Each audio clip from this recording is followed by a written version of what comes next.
The marriage was meant to be the salvation of her people, a fragile human treaty sealed in vampire blood and gilded promises. Instead, it became her execution. Not of the body, which was a mercy she would have begged for in that moment, but of the soul. Of the name she carried, the hope she had nurtured, the woman she had believed herself to be. The air in the grand cathedral of Ethelgard was thick with the scent of night-blooming jasmine and cold stone, a perfume for a tomb. Elara stood at the altar, a ghost in white silk, the silver circlet of her station biting into her brow. For an hour, she had stood there. An hour that had stretched into a lifetime, each tick of the great obsidian clock a hammer blow against the silent, watching faces of the vampire court. They were statues of alabaster and jet, their ancient eyes holding a pity so profound it was its own form of cruelty. He was not coming. The thought, at first a whisper of doubt, had grown into a roar that deafened her to the shuffling feet and murmured condolences of her own human retinue. Valerus, the vampire king, whose hand she had accepted, whose cool, possessive gaze had promised her a future, had abandoned her.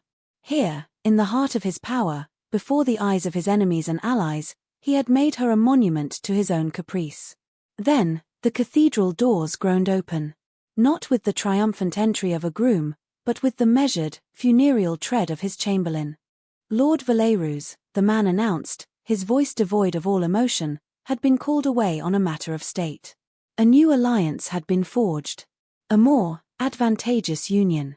He spoke of treaties and territories, of the Empress of the Obsidian Coast and her offer of fleets and legions, words that were meant to sound like statecraft but landed like stones thrown at a drowning woman.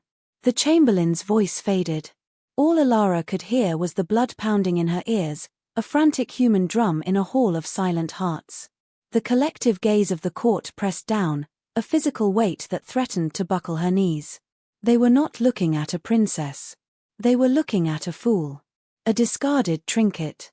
Her value, so carefully calculated in dowry negotiations and land rights, had evaporated in a single, public moment. Her people, whose lives this union was meant to secure, were now more vulnerable than ever. The shame was a fire, licking at the edges of her composure, threatening to burn the carefully constructed mask of royalty to ash. She raised her eyes from the intricate mosaic at her feet, a pattern of entwined serpents devouring their own tails. Her gaze swept over the silent, waiting lords and ladies of the night court, their faces a gallery of polite, predatory curiosity. They were waiting for her to weep, to faint, to shatter, to give them the dramatic catharsis their cold hearts craved. And then she saw him. In a shadowed alcove, set apart from the vampire nobles, stood the delegation from the wild lands of the north. The Lycans. Their presence was a political necessity, a forced attendance to witness the consolidation of their greatest enemy's power. And at their head stood Kalan, the Wolf Lord, his face a mask of granite stillness that, unlike the vampires, seemed to hold not contempt, but a deep, quiet gravity. He was Valerus's oldest and most bitter rival, a creature of savage strength and rumored barbarism, the antithesis of the cold, sophisticated world she was meant to join. His eyes, the color of winter twilight, were fixed on her, and in them, she saw not pity, but a flicker of something else. Recognition. A shared understanding of what it was to be on the outside, to be judged and found wanting by this gilded cage of a court. In that moment, something inside her broke. But it did not fall apart. It fractured, and the pieces reformed into something new, something hard and sharp. The fire of her shame did not die. It coalesced into a single, burning point of defiant rage. Valerus had used her as a pawn in his great game. He had sacrificed her for power. Very well. Two could play at games of power. Two could forge alliances. Her heart, which had felt like a stone in her chest, began to beat again, a slow, deliberate rhythm. A new plan bloomed in the ruins of the old, a desperate, beautiful, terrible idea. She would not be a victim in this story. She would not be a footnote in the history of Valerus's reign. If he wanted to make her a spectacle, then she would give them a spectacle they would never forget. Slowly, deliberately, she turned from the empty altar. The heavy silk of her gown whispered against the marble as she began to walk, not back down the aisle in retreat, but across the dais. The movement was so unexpected it sent a ripple of shock through the assembly. Murmurs broke the suffocating silence. She ignored them. She ignored her weeping handmaidens, the stunned face of the chamberlain, the predatory gleam in the eyes of the court. She had only one destination. Her steps were even, her back straight, the silver circlet a crown of ice and fire on her head. She walked towards the shadows. Towards the enemy. Towards the one man in this cathedral whose hatred for werewolves might just rival her own. She stopped before the lichened delegation. The wolves, in their human forms, clad in dark leather and furs that seemed to absorb the cathedral's light, tensed, their hands moving subtly towards the hilts of hidden weapons. They smelled of pine and cold air and wild earth, a scent of freedom that was a stark contrast to the cloying jasmine of the court. Ilara's gaze met Kaelin's. Up close, his stillness was even more profound, a deep well of ancient calm. His face was weathered, carved by winds she could not imagine, and a scar cut a pale line through one dark eyebrow. He did not move, did not speak. He simply watched her, his twilight eyes missing nothing. She took a breath, the cold air steadying her. Her voice, when it came, did not tremble.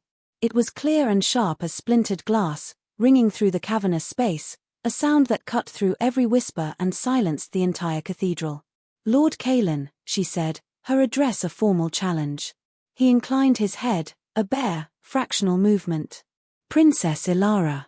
The court held its breath. This was an unprecedented breach of protocol, a direct address between sworn enemies in the heart of their rival's domain.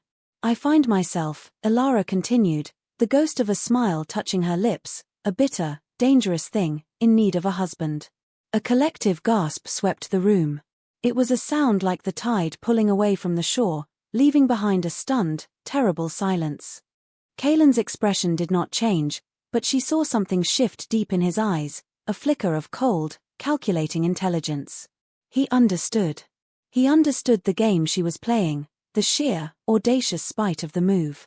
"My alliance with the Vampire King is dissolved," she said, letting the understatement hang in the air, heavy with insult. "But my kingdom still needs an ally.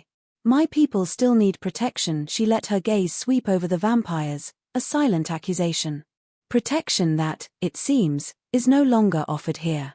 She brought her eyes back to his. This was the moment. The precipice. The leap into an abyss from which there would be no return. "You are the enemy of my enemy," she said, her voice dropping, becoming more intimate, a shared secret in a room full of witnesses. "Your people are threatened by this new alliance as much as mine. Our interests, it would seem, are aligned." She held his gaze, pouring every ounce of her shattered pride, her burning rage, and her desperate hope into that single look. "Marry me, Lord Kaelin. Take me as your wife, and let us give King Valerus the wedding gift he so richly deserves, a war on two fronts." The silence that followed was absolute. It was a living thing, a pressure that could crack stone. The vampire lords looked as if they had been turned to marble, their immortal composure finally, irrevocably broken. Ilara's own attendants were pale with terror. She had not just insulted a king, she had declared war in his own temple. Kaelin studied her, his gaze intense, searching. He was reading her, she knew, looking past the silken gown and the silver circlet, past the public humiliation, to the core of the woman making this impossible offer. He was weighing the cost, the risk, the sheer political insanity of it. His people and hers had no history, no love between them.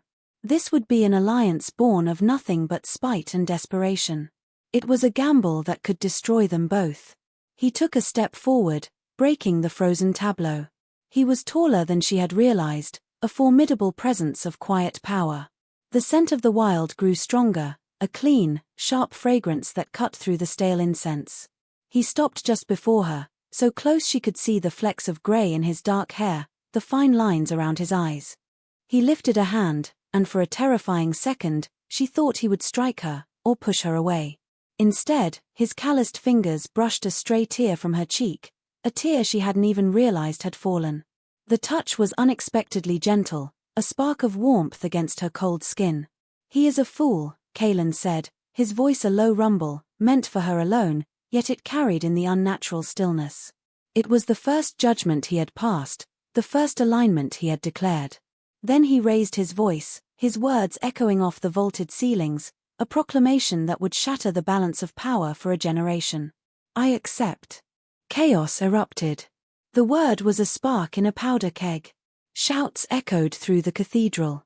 Vampire guards drew their swords, their polished armor glinting in the candlelight.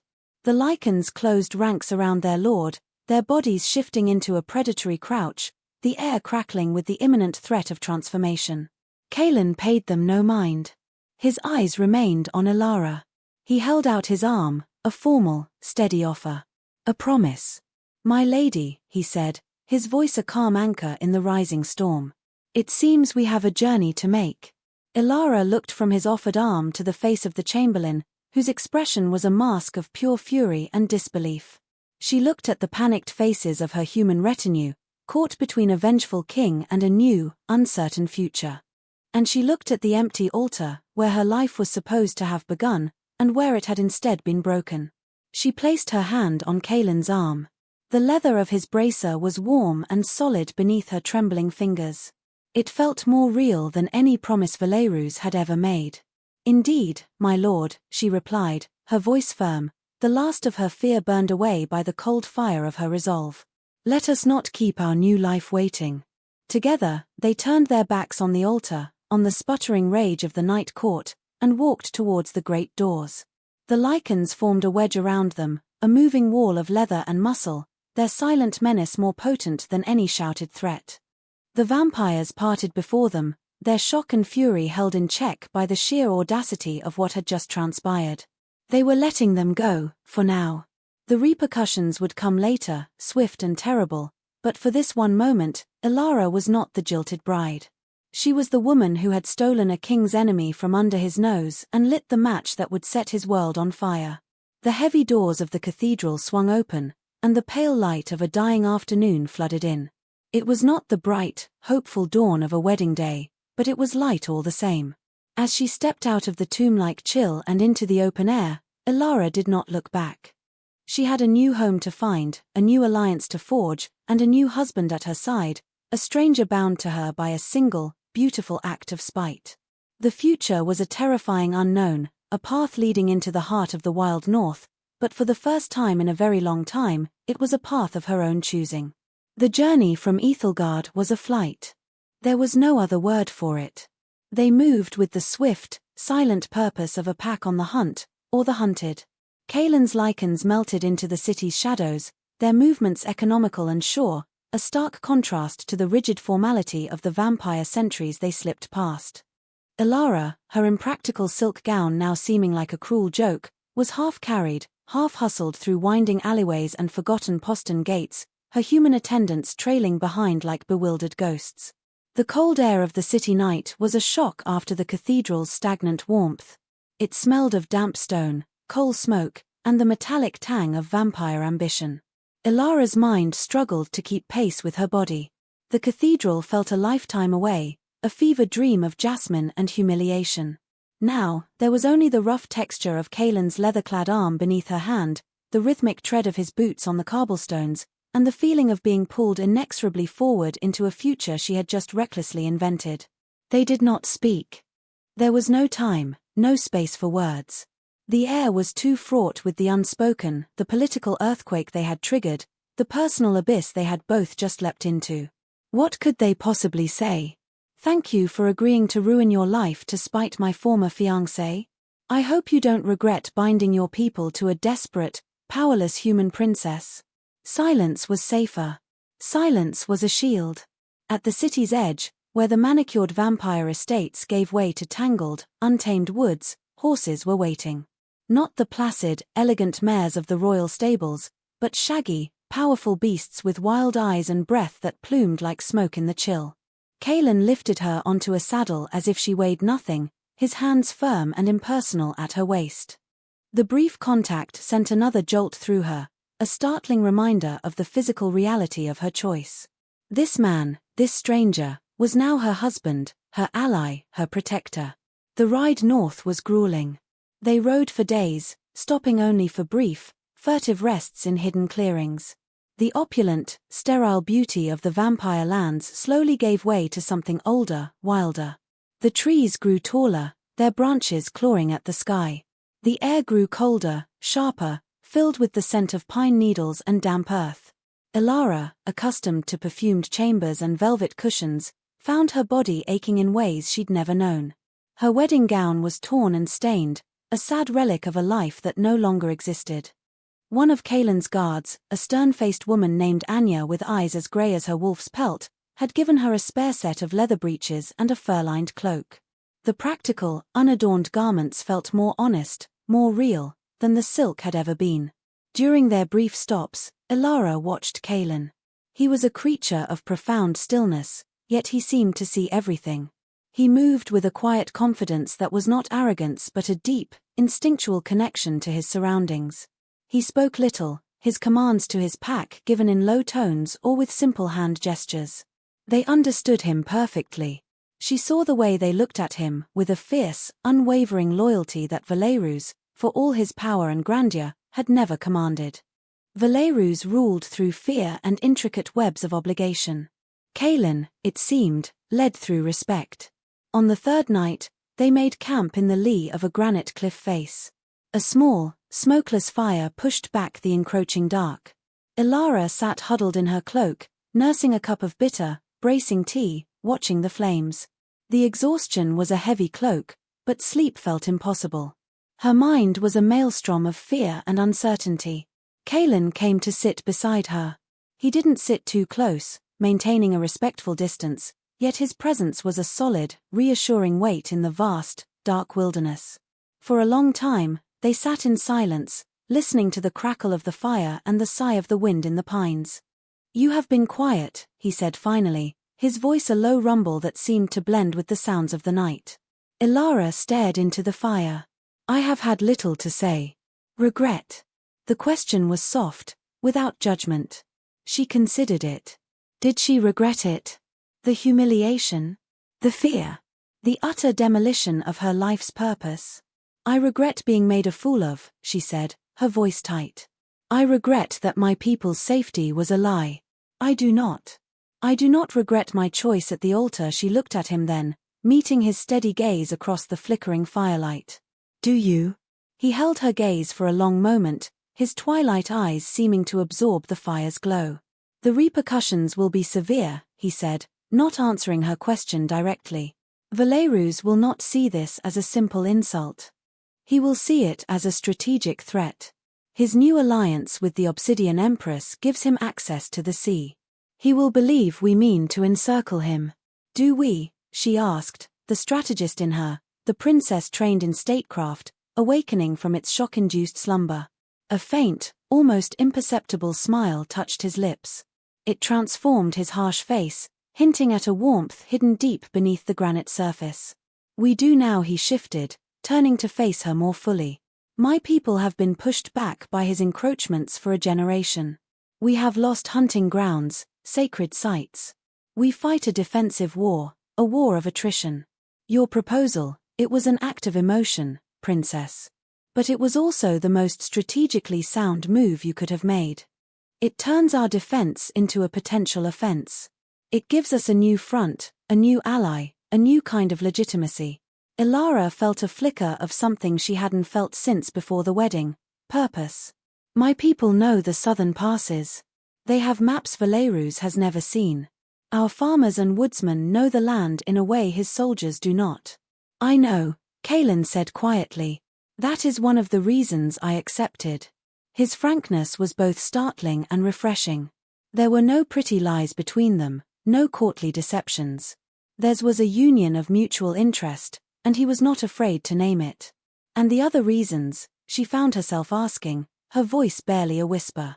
He looked away from her, his gaze on the dancing flames. "I saw the look on your face when the Chamberlain spoke," he said, his voice low. "I have seen that look on the faces of my own people when Valerus's decrees steal their land or their children are conscripted for his endless border wars. He builds his throne on the backs of others. And I saw that you were not broken. You were forged." He looked back at her, and the intensity in his eyes made her breath catch. "Spite can be a powerful weapon, Princess Ilara. But courage is a sharper one. You showed both. I decided I would rather have such a weapon at my side than aimed at my back. For the first time since she had put on her wedding gown, Ilara felt a genuine, unforced warmth spread through her chest. He had not seen a jilted bride, a hysterical woman, or a political pawn. He had seen a queen. He had seen her strength, even when she herself had felt it was gone. "My name is just Ilara," she said softly. He gave a small, formal nod. "Kaelin." It was not a declaration of love, not a promise of a happy future. It was something smaller, and perhaps more vital. It was an introduction. An acknowledgement. The first, fragile thread of a real alliance, spun not just from politics and spite, but from a flicker of mutual respect in the deep, cold dark of the northern woods. As she finally drifted into an exhausted sleep by the dying fire, lulled by the quiet presence of the Wolf Lord and his pack, Ilara felt a strange and unfamiliar sensation. It was not happiness, not yet. But it was something very much like hope. Their arrival at Skolheim, the Lycan stronghold, was nothing like the grand, ceremonial entries she was used to. There were no trumpets, no cheering crowds. They slipped through a series of fortified gates built into the mountainside itself, the fortress a living part of the granite peaks that sheltered it. It was a place of stone and timber, of function over form, built for endurance and defense, not for show. Smoke plumed from dozens of chimneys, carrying the scent of wood smoke and roasting meat. The air was alive with sounds, the clang of a blacksmith's hammer, the shouts of children playing, the low murmur of a community at work. It was utterly alien. And it was alive in a way Ethelgard, with its cold, silent perfection, had never been. But if the stronghold was alive, it was also wary. As Ilara rode behind Kaelin into the central courtyard, a hush fell. Faces turned towards them from windows and walkways. The initial joy at their lord's return was instantly tempered by the sight of her. A human. A princess from the soft southern lands, wearing the cloak of their pack but looking utterly out of place. Their eyes were not hostile, not yet, but they were filled with a deep, profound suspicion. She was the unknown, the outsider, a symbol of the very political games that had cost them so much. Kaelin dismounted and turned to help her down. His hands were gentle, but his face was grim. He understood what she was facing. "They are not accustomed to outsiders," he said in a low voice. "Trust is earned here, not given." "I am aware," Ilara replied, forcing herself to meet the curious, distrustful gazes. She would not hide. She would not cower. She was their queen now, whether they wished it or not. A queen should not expect to be loved for her title, but for her actions. A flicker of approval crossed his face. He led her towards the great hall, a massive longhouse with a soaring, timber-framed roof. Inside, the air was warm and thick with the scent of burning logs and stew. A long table dominated the room, and at its head sat an old woman with hair as white as snow and eyes as sharp as a hawk's. She was bent over a piece of intricate carving, but she looked up as they entered, her gaze immediately locking on Ilara. "So," the old woman said, her voice raspy with age but carrying an undeniable authority. "The southern bird has come to roost in our wolf's den." "Gel," Kaelin said, his tone respectful. "This is Ilara. My wife." The word still sounded strange, a borrowed garment that didn't quite fit. The old woman, Gel, studied Ilara for a long, uncomfortable moment. Her eyes seemed to strip away the fine clothes, the royal bearing, and see right into the desperate, frightened heart of her. "She smells of vampire perfume and fear," Gel observed bluntly. "An ill-omened combination." Ilara felt a flush of anger. She lifted her chin. "I also smell of dust from a 3-day ride and the smoke of your fires, Elder. I can do little about the perfume of a court I have fled, and any sane person would feel fear when their life has been upended. But I am here. And I am his wife. That is a reality you will have to accept." The old woman's stern expression cracked. A dry, rustling laugh escaped her. "She has teeth, this one. Good. A wolf needs a mate with teeth." She gestured to the bench beside her. "Sit. Eat. We will see what kind of queen you make." It was not a welcome, but it was not a dismissal either. It was a challenge. Ilara accepted it, taking her seat and eating the simple, hearty stew she was offered, all under the watchful eyes of the pack's elders. Later, Kaelin led her to the chambers that were to be hers. They were in the Lord's tower, adjacent to his own, but distinctly separate. A thick stone wall and a heavy wooden door stood between them. The room was sparsely furnished but comfortable, with a large hearth, a bed piled with furs, and a window that looked out over the snow-dusted peaks. It was a safe, quiet space. A cage, of a sort. "You will be safe here," Kaelin said, standing in the doorway, not crossing the threshold. He seemed awkward, uncertain, a stark contrast to the decisive leader she had seen on the journey. Here, in the quiet of a domestic space, the chasm between their two worlds seemed vast and impassable. "The terms of our alliance," Elara began, turning to face him, deciding it was better to build this new reality on a foundation of truth. "We should be clear." He nodded, his expression serious. "This is a political marriage. I will honor you as my wife in public. I will give you my name and my protection. Your people will have our support. In return, I expect your counsel, your knowledge of Valerus's court, and your loyalty to this pack." He paused, his gaze unwavering. "I will ask for nothing more from you. You will have your own life, your own chambers. I will not," he searched for the words. "I will not impose myself upon you." A wave of relief so profound it almost made her dizzy washed over Elara. The fear, lurking in the back of her mind, that she had exchanged one form of servitude for another, finally receded. He was offering her autonomy, respect, a freedom she had never truly had, not even as a princess. "And you?" she asked, her voice softer than she intended. "What do you gain from this, Kaelin? Besides a second front in your war?" He looked away, his gaze fixed on the mountains visible through her window. "I gain a chance," he said quietly. "A chance for my people to do more than just survive. For too long, we have been defined by what we are not vampires, not fully human. We have been a people of the margins. This alliance, it puts us at the center of the board. It is a risk. But the greatest risk is to do nothing." He looked back at her, and she saw the immense weight of his leadership in his eyes, the burden of 1,000 souls resting on his shoulders. "That is what I gain." He was a king, she realized, in a way Valerus, with all his crowns and ceremony, could never be. His power came not from a throne, but from his people. His crown was his responsibility to them. "Thank you," she said, the words simple but heartfelt. "For your honesty." He gave a slight, almost imperceptible nod. "Rest, Elara. Tomorrow, the work begins." He turned and left, closing the door softly behind him.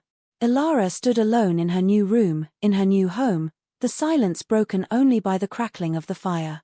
The distance between her room and his felt both like a comfort and a vast, empty expanse. They were allies, partners in a great and dangerous game. They were husband and wife. And they were complete and utter strangers.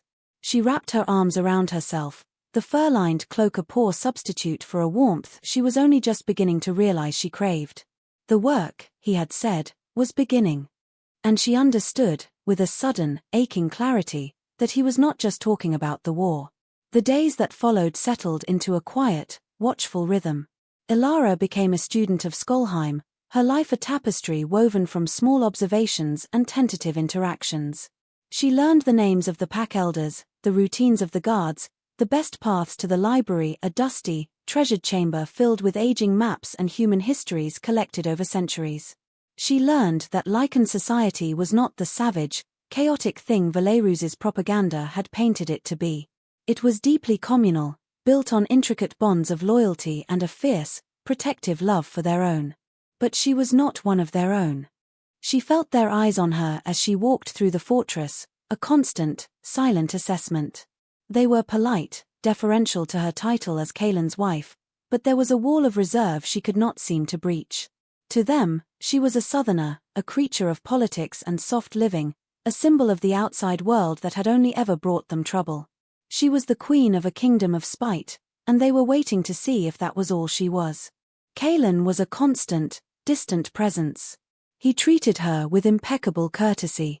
They took their meals together at the head of the great hall, a united front for his people. They met daily in the War Council, where her insights into Valerus's mind and the weaknesses of the vampire aristocracy proved invaluable. She pointed out supply lines that ran through human lands loyal to her family, identified vampire generals known for their arrogance and predictability, and suggested diplomatic overtures to other human territories wary of Valerus's growing power. In these meetings, they were a formidable team. She saw a new respect dawning in the eyes of his War Council, and in Kaelin's own gaze. He listened to her, truly listened, valuing her mind in a way no one, not even her own father, ever had. But once the maps were rolled up and the strategies debated, a chasm would open between them once more. They would walk back to their towers in a charged silence, parting at her door with a formal nod. The stone wall between their chambers was a perfect metaphor for the state of their marriage, adjacent, allied, but utterly separate.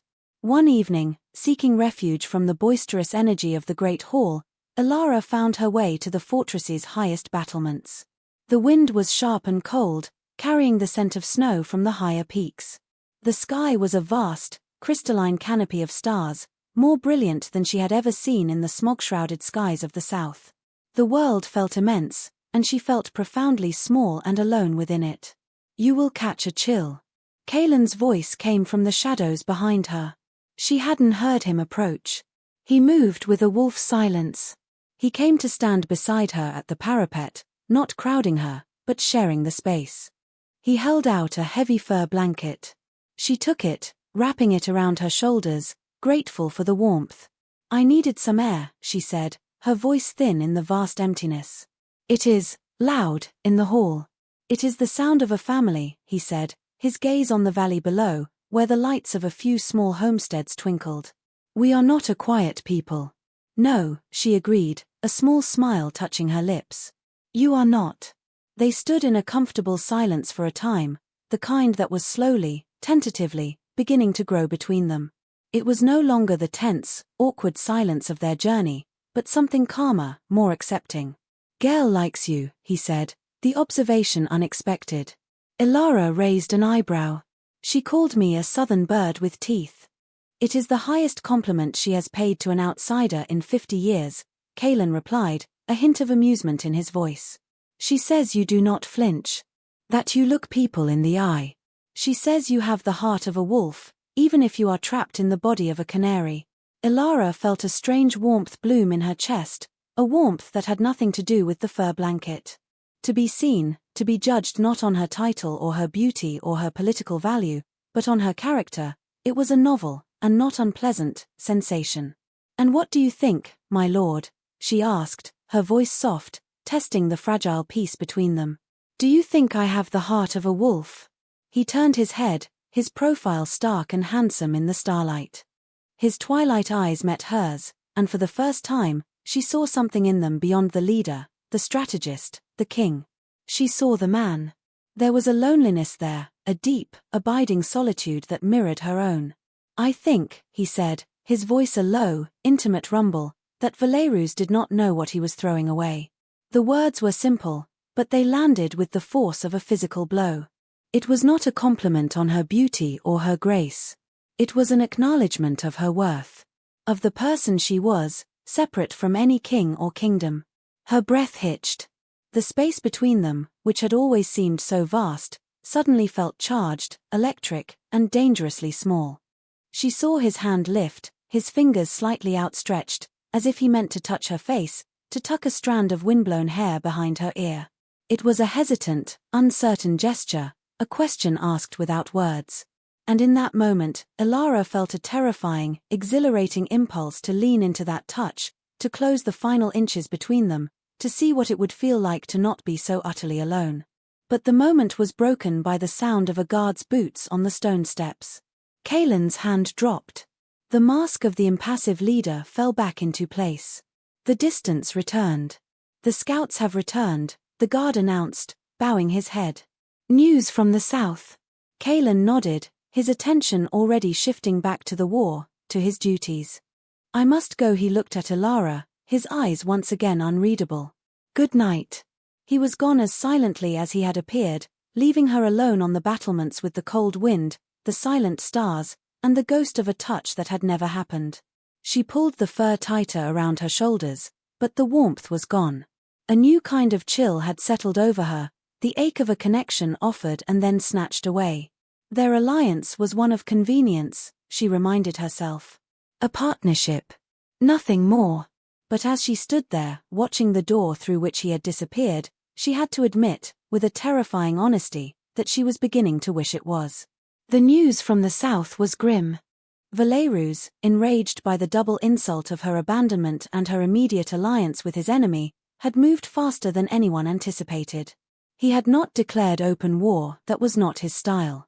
Instead, he had begun a campaign of slow strangulation. Vampire patrols pushed aggressively into the borderlands her people called home, seizing harvests, blocking trade routes, and imposing crushing taxes. It was a show of force meant to punish her kingdom for her perceived betrayal, and to demonstrate to the Lycans the powerlessness of their new allies. Word came through smuggled letters from her father, his script thin and shaky with fear. He pleaded with her, begging her to reconsider, to placate werewolves, to do anything to stop the vampire king's wrath. He did not understand.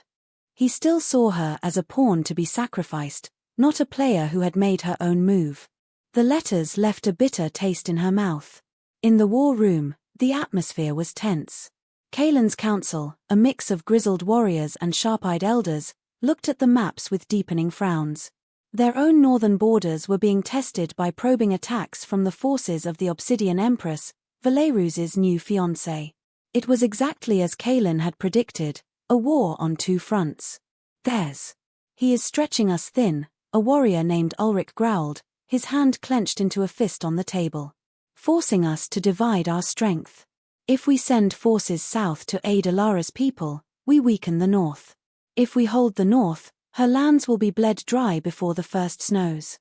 It is a classic vampire strategy, Alara said, her voice cutting through the frustrated murmurs. All eyes turned to her. She had their attention now, their respect earned through weeks of astute counsel. Valerus avoids direct confrontation where he might lose. He prefers to win by 1,000 cuts. He wants to make my people suffer, to make them curse my name and beg for his mercy. He wants you, she said, looking at Kaelin, to see me not as an asset, but as a liability. A drain on your resources. And he is succeeding, another elder muttered grimly. No, Kaelin said, his voice a quiet command that silenced all dissent. He had been standing before the great hearth, watching the flames, but now he turned, his gaze sweeping over his council before settling on Alara. He is succeeding only if we play his game. He walked to the table, his presence calming the rising tension. We will not be divided. And we will not let our allies wither on the vine. He looked directly at Alara, a silent promise passing between them. We need a new strategy. Something Valerus will not anticipate. For the next several hours, they debated. They spoke of feints and ambushes, of guerrilla tactics and desperate defenses. But every plan seemed to lead back to the same problem: they were outnumbered and outmaneuvered. Alara listened, her mind racing. She knew Valerus. She had spent months at his court, studying him, learning the intricate dance of his politics. He was arrogant. He believed his power was absolute, his intellect unmatched. His greatest weakness was his inability to conceive of a threat from those he considered beneath him. Humans. Lycans. They were, in his mind, lesser beings, predictable in their desperation. We are focusing on the wrong front, she said suddenly, the idea taking shape in her mind, bold and terrifying. Kaelin turned his full attention to her. Explain. He expects us to react defensively. To scramble to protect the borders he is pushing. He is watching the edges of the board. But he is not watching the center. She moved to the map, her finger tracing a path not along the borders, but deep into Valerus's own territory. The Blackwood. It's a vast, ancient forest that his patrols avoid. They consider it haunted, impassable.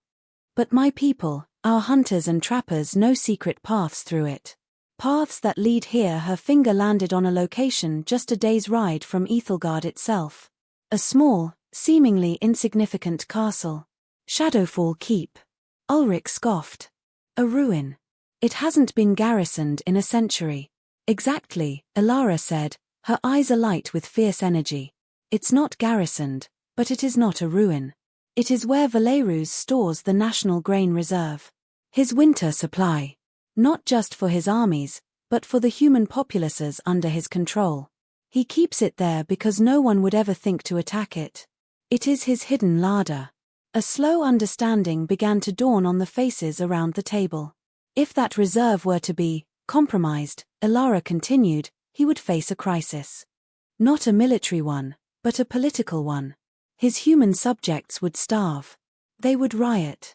He would be forced to pull his troops back from the borders to control his own heartland. It would relieve the pressure on my people and on yours, and it would do so without a single major battle. The audacity of the plan silenced the room. It was a direct strike at the king's own power base, a move of shocking impertinence. It is too risky, Gael, the old elder, said, her voice heavy with caution. A small force, so deep in his lands. They would be cut off, surrounded. They would if they were an army, Kaelan said, his eyes fixed on the map, a slow, dangerous smile spreading across his face. He was seeing it. He was seeing the brilliance of her plan. But a small, fast-moving raiding party, wolves moving through the woods, he looked up at Elara, his twilight eyes blazing with an admiration that made her heart skip a beat. They would never see it coming. He turned to his council. This is our move. Ulrich, you will lead a diversionary attack on the northern border. Make it loud. Make it look desperate. Draw the Empress's attention. The rest of us, he straightened, his voice ringing with newfound purpose. We will take a walk in the Blackwood. He looked back at Elara, and the formal distance between them seemed to vanish, replaced by the fierce, exhilarating connection of two commanders, two partners, who had just found the key to victory. You have given us a throat to cut, my lady. Now, we will see if the vampire king bleeds. The decision was made. For the first time, Elara felt like more than just a refugee or a symbol. She was a vital part of this pack, a strategist whose mind was as valuable as any warrior's strength. And as she met Kaelan's gaze across the worn surface of the map, she felt the last remnants of the humiliated princess she had been die away, replaced by the queen she was becoming. The raid on Shadowfall Keep required more than just a plan, it required a level of trust and coordination that their fledgling alliance had not yet truly tested. Kaelan decided to lead the party himself, a small, elite group of his fastest and stealthiest warriors. To Elara's surprise, and against the grumbled protests of some of his guards, he insisted she come with them. You know the terrain, he'd stated, his tone leaving no room for argument when she had questioned the wisdom of bringing a queen, on such a dangerous mission. You know the people. If we encounter any of your countrymen, your presence will ensure their cooperation, not their fear. You are not a liability, Elara. You are our key. His faith in her was a heady, terrifying thing. She had never held a weapon, never ridden into danger. But the thought of being left behind, of waiting powerlessly in Skolheim while he risked his life on a plan she had devised, was unbearable. And so, she found herself clad in dark leathers, a short sword she barely knew how to use strapped to her hip, riding beside him into the deepening shadows of the Blackwood. The forest was a different world. Ancient, silent, and deeply intimidating. The trees formed a dense canopy that blotted out the sun, plunging the world into a perpetual twilight. The lichens moved through it with an eerie grace, their senses alive to every snapped twig, every rustle of leaves. For them, it was a sanctuary. For Elara, it was a place of ghosts and shadows. Kaelan seemed to feel her unease. He stayed close, his presence a silent reassurance. During their first night's camp, as she sat staring into the darkness beyond their small, hidden fire, he came to sit with her. You are not afraid of the dark, are you, Queen of the North? He asked, his voice a low tease. I am not afraid of the dark, she retorted, though her heart was pounding. I am unaccustomed to it being so, alive. He nodded in understanding. The forest speaks, to those who listen. It tells us where the deer are, where the streams run, where our enemies walk. He held out his hand, palm up. Give me your hand. Hesitantly, she placed her hand in his. His palm was warm and calloused, engulfing her smaller, softer one. It was the first time they had touched so deliberately, for so long. A current, warm and startling, seemed to pass between them. He closed his eyes. "Be still," he murmured. "Close your eyes. Don't try to see. Just feel." She did as he asked, her breath catching in her throat. With her sight gone, her other senses sharpened. She could feel the gentle vibration of the ground beneath her, the faint stir of the air on her skin. She could hear the whisper of the wind, the distant hoot of an owl, the impossibly soft tread of one of their sentries moving through the undergrowth. And through Kalen's hand, she felt something else, a steady, rhythmic pulse. Not his heartbeat, but something deeper, slower. "The forest has a heartbeat," he whispered, his voice close to her ear. "We are a part of it. And so are you." When she opened her eyes, the forest no longer seemed so menacing. It was still vast and wild, but it felt less alien. He was showing her his world, not through words, but through experience. He was inviting her in. He held her hand for a moment longer than necessary before releasing it, and the loss of his warmth left her feeling strangely bereft. 2 days later, they reached the edge of the Blackwood, looking down on Shadowfall Keep. It was just as she described, an old, forgotten fortress, its grey stone walls covered in ivy. A single plume of smoke rose from a chimney, betraying the presence of the small caretaker staff Valerus kept there. There were no patrols, no high alerts. The Vampire King's arrogance was their greatest ally. They attacked at midnight, under the sliver of a new moon. It was not a battle, it was an infiltration. The Lycans moved like ghosts, scaling the walls, disabling the handful of guards with silent, non-lethal efficiency. Ilara's role was to guide them to the granaries, her memory of the castle's layout, learned from old royal maps, proving flawless. They found the massive storehouses, filled to the rafters with sacks of grain, flour, and dried goods.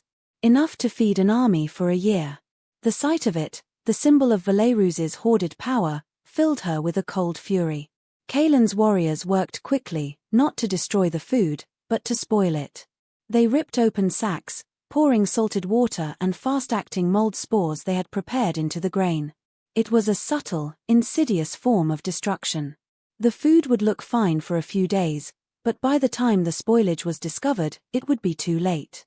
The damage would be irreversible. As the last sack was tainted, a sound made them all freeze. A child's cry. It came from the small keep at the center of the castle. Kalen shot Ilara a questioning look. "The caretakers," she whispered. "A family, perhaps. I didn't know." They found them in the main hall, a middle-aged human couple and their young daughter, huddled in terror. The man held a rusty pitchfork, a pathetic defense against the shadowy figures who had invaded his home. "Please," the woman begged, clutching her child. "Take what you want. We have nothing of value." Before Kalen or his warriors could speak, Ilara stepped forward into the lantern light. She pulled back the hood of her cloak. The man and woman gasped, their eyes widening in recognition. "Princess Ilara," the man whispered in disbelief. "I am no longer a princess," she said, her voice gentle but firm. "I am queen in the north. And these are my allies." She looked at the terrified family, her heart aching for the fear they had caused. "This was the human cost of their war. We mean you no harm. But the food in those storehouses belongs to a tyrant who is starving your countrymen on the borders. We have rendered it useless to him. But, the king," the woman stammered. "He will blame us. He will execute us." Ilara had anticipated this. She turned to Kalen. "We cannot leave them here." Kalen nodded, his expression grim. He understood immediately. Leaving them was a death sentence. He spoke a few quiet words in the Lycan tongue to one of his warriors, who disappeared into the shadows. Ilara knelt before the family. "You cannot stay here. You must flee. Go to my people in the southern foothills. Tell them Queen Ilara sent you. They will give you shelter." She reached into a pouch at her belt and pulled out a small, heavy purse of gold. "This will help you on your way." The woman wept with relief. The warrior returned, carrying a bundle of food and water. As they prepared to leave the family, to send them out into the night, Kalen came to stand beside Ilara. He put a hand on her shoulder. The touch was firm, grounding. It was not the hesitant, questioning gesture from the battlements. It was a touch of solidarity. Of partnership. You did well, he murmured, his voice for her alone. You showed them mercy. A true queen protects her people. All of her people. His praise, so simple and sincere, struck her more deeply than any courtly flattery ever had. In that moment, surrounded by the shadows of their shared victory, she felt the last wall around her heart begin to crumble. This man, who had married her out of political calculation, who had every reason to be as cold and ruthless as the king they fought, was a man of honor. A man who understood that true strength was tempered with compassion. They slipped away from Shadowfall Keep as silently as they had come, leaving behind a spoiled harvest and a family set on the road to freedom. As they rode back towards the safety of the Blackwood, Ilara glanced at Kaelan, his strong profile silhouetted against the pre-dawn sky. Their alliance had been forged in a moment of public defiance. Their partnership had been built in the quiet confines of the war room. But here, in the wild, dangerous heart of their enemy's territory, something else was being forged. Something fragile and tentative, yet more powerful than any treaty. It felt, terrifyingly, like the beginning of love. The aftermath of the Shadowfall raid was precisely the strategic chaos Ilara had predicted. News of the spoiled grain reserves sent a shockwave through Valerus's kingdom. Panic set in. Food prices skyrocketed. Small, scattered riots broke out in the human territories as the populace realized their winter sustenance was gone. The vampire king, for all his power, could not conjure food from thin air. Just as she'd hoped, he was forced to pull his legions back from the borders to quell the unrest in his own heartland. The pressure on Ilara's homeland eased almost overnight. In the north, the diversionary attack by Ulrich's forces had been a success, drawing the bulk of the Obsidian Empress's army into a fruitless chase through the mountains, leaving the Lycan strongholds secure. Their gamble had paid off. Back in Skolheim, the atmosphere was transformed. The suspicious glances that had followed Ilara were replaced with nods of respect, even smiles. She was no longer the foreign princess, she was the architect of their greatest victory, the queen who had ridden with their lord into the heart of enemy territory. The pack, which had been wary of her, now began to embrace her. Children would bring her interesting stones they had found. Warriors would seek her opinion on matters beyond the war council. And Gael, the old elder, now saved her the choicest cut of meat at every meal, a small but significant gesture of acceptance. Ilara felt herself changing, settling into this new life, this new version of herself. The silks and jewels of her past felt like a costume for a role she no longer played. The leathers and furs of the north felt like her own skin. But the greatest change was between her and Kaelan. The shared danger and triumph of the raid had irrevocably altered the space between them.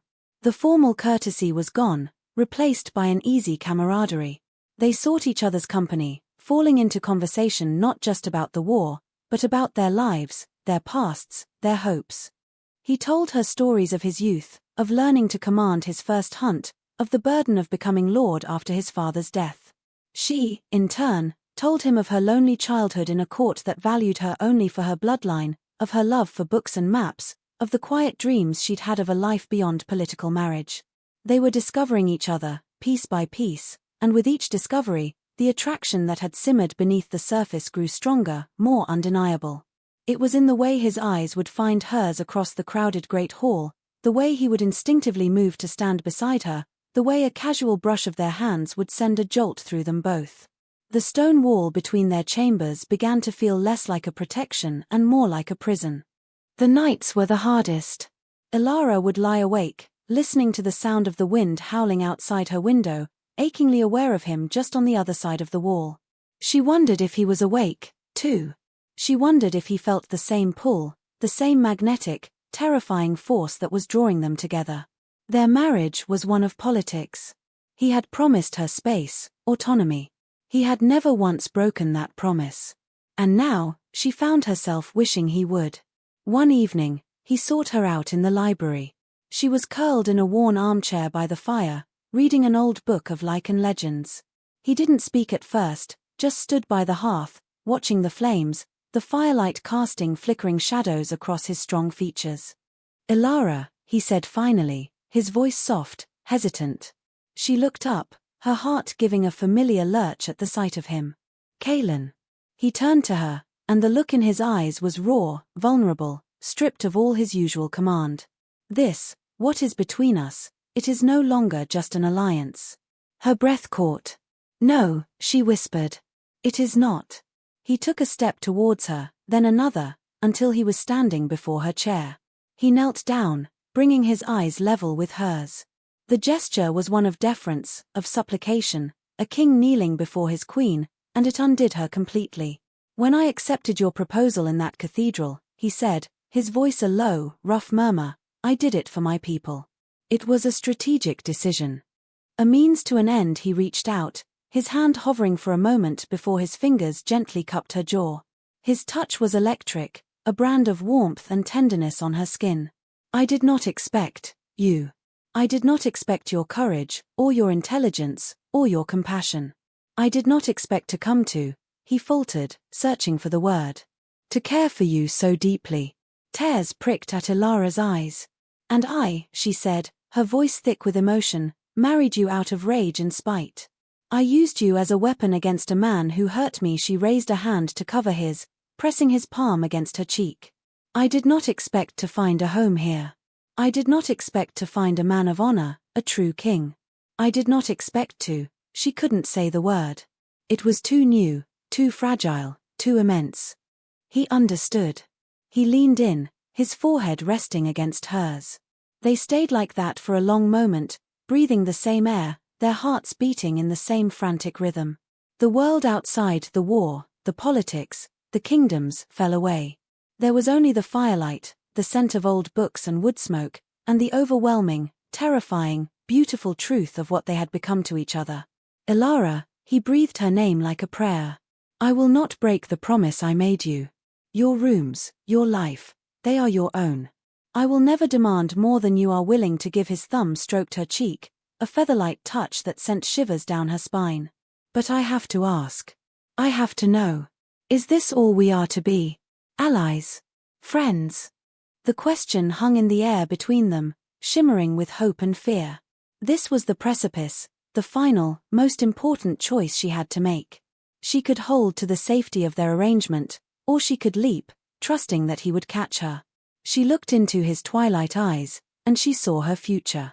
Not a future of crowns and thrones, but of shared laughter and quiet strength, of partnership and passion. A future she had never dared to dream of. No, she whispered, her voice trembling but clear. It is not all I wish for us to be. A shudder went through him, a wave of relief so profound it was almost a sound. A slow, wondrous smile spread across his face, the first genuine, unguarded smile she had ever seen from him. It transformed him, chasing away the last of the shadows, revealing the joyful, loving man beneath the stoic king. He leaned in and kissed her. It was not a kiss of passion, not yet. It was a kiss of discovery, of reverence. It was gentle, questioning, a seal on the unspoken promises that had grown between them. It tasted of wood smoke and winter air and a profound, bone-deep rightness. In his kiss, she felt not the possessiveness of a king claiming his queen, but the deep, soul-shaking relief of a lonely man finally coming home. And as she kissed him back, pouring all of her own loneliness, her own hope, her own burgeoning love into that single, perfect touch, Ilara knew that she was home, too. The marriage born of spite had, against all odds, become a marriage of the heart. Their newfound intimacy changed everything and nothing. In public, they were still the Lord and Lady of Skolheim, a united front, their alliance a beacon of strength. But in the quiet moments, in the stolen glances across the war table, in the lingering touches as they passed in a corridor, there was a new, vibrant current of energy. The stone wall between their chambers was no longer a barrier, it was a door waiting to be opened. And one night, she opened it. She had been in her chambers, unable to read, unable to rest, her entire being humming with an awareness of him, so close, just on the other side. The need to be with him was a physical ache. After a long, internal battle with the last vestiges of her fear, she rose, crossed the room, and turned the heavy iron handle. He was standing at his window, looking out at the moonlit mountains, as if he had been waiting. He turned as she entered, and the look on his face, a mixture of surprise, hope, and a deep, raw hunger, made her heart stop. Ilara, he breathed. She walked towards him, her bare feet silent on the cold stone floor. She stopped before him, and without a word, reached up and placed her hands on his chest. She could feel the steady, powerful beat of his heart beneath her palms. "I am tired of sleeping alone," she said, her voice a soft murmur in the quiet room.